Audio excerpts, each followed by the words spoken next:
अंबरनाथमध्ये शिवसेना महिला शहर आघाडीच्या वतीने मोठ्या उत्साहात आणि पारंपरिक पद्धतीने मंगळागौर साजरी करण्यात आली।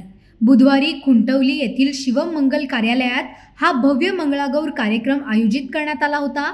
यावेळी महिलांनी पारंपरिक पोशाख परिधान करून विविध मंगळागौरीचे खेळ, फुगड्या, झिम्मा आणि नृत्य सादर करत मंगळागौर कार्यक्रमाचा आनंद घेतला। दररोजच्या धकाधकीच्या जीवनातून काही वेळ विरंगुळा म्हणून परिसरातील शेकडो महिलांनी एकत्र येत ही मंगळागौर साजरी केली। माजी नगराध्यक्षा मनीषा वाळेकर यांच्या मार्गदर्शनाखाली हा भव्य मंगळागौर कार्यक्रम उत्साहात पार पडला। एकापेक्षा एक बहारदार नृत्य, मंगळागौरचे खेळ सादर होत असल्याने कार्यक्रमाला परिसरातील महिलांनी मोठी गर्दी केली होती। मागील अनेक वर्षांपासून श्रावण महिन्यात शिवसेना महिला शहर आघाडीच्या माध्यमातून मंगळागौर साजरी केली जाते। यंदाही ही परंपरा जपत सांस्कृतिक कार्यक्रम आणि एकोप्याचे संदेश देत मंगळागौर साजरी झाली। विशेष म्हणजे या कार्यक्रमाला शहरातील सर्वपक्षीय महिला पदाधिकारी तसेच स्थानिक महिला मंडळाच्या सदस्यांसह परिसरातील महिला आणि अनेक मान्यवर महिलांची उपस्थिती होती।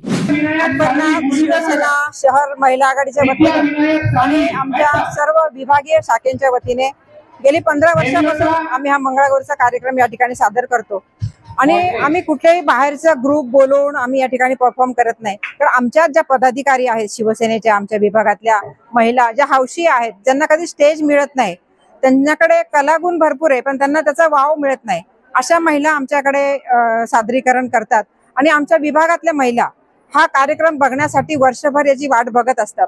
अगदी श्रावण महिना सुरू झाला की त्या महिलांचं विचारणा असते की मंगळागौर कधी आहे। तर आमच्या भागातल्या महिला ते आम्ही गेली 38 वर्ष झाले आमच्या या भागामध्ये अरविंद वाळेकर साहेब यांनी नवरात्र उत्सव चालू केला। त्या नवरात्र उत्सवामध्ये देखील आमच्या महिला खूप मोठ्या संख्येने सहभागी होत असतात।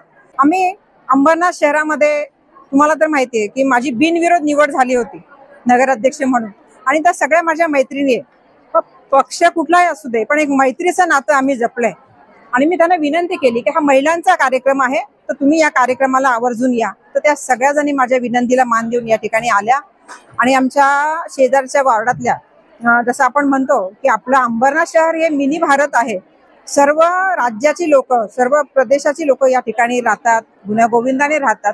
तर आम्ही त्या महिलांनी देखील या ठिकाणी त्यांच्या चेन्नईचा म्हणजे त्या ठिकाणचा जो काही परफॉर्म आहे, त्यांची जी संस्कृती आहे ती देखील या ठिकाणी दाखवण्याचा प्रयत्न केला।